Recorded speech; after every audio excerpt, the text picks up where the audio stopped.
উপজেলা বিএনপি কর্তৃক আয়োজিত দেশনেত্রী বেগম খালেদা জিয়ার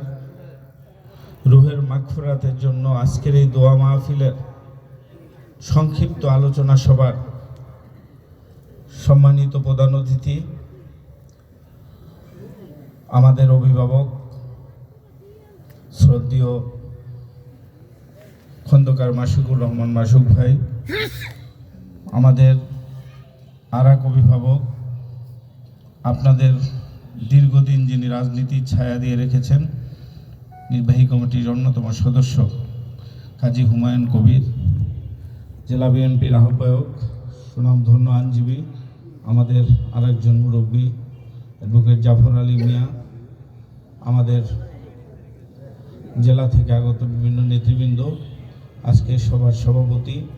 ফজলুল হক ব্যাপারী সহ কালকিনি সকল বিএনপি অঙ্গ সংগঠনের নেতৃবৃন্দ, বন্ধুরা আমার,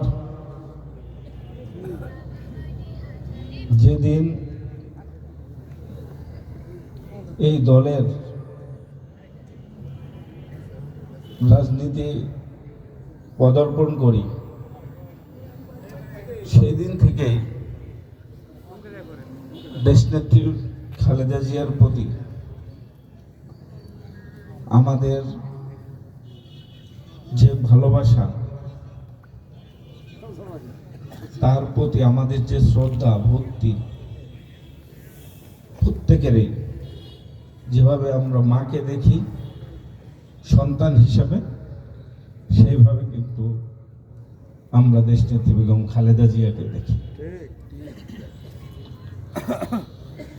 আজকে দেশনেত্রী বেগম খালেদা জিয়া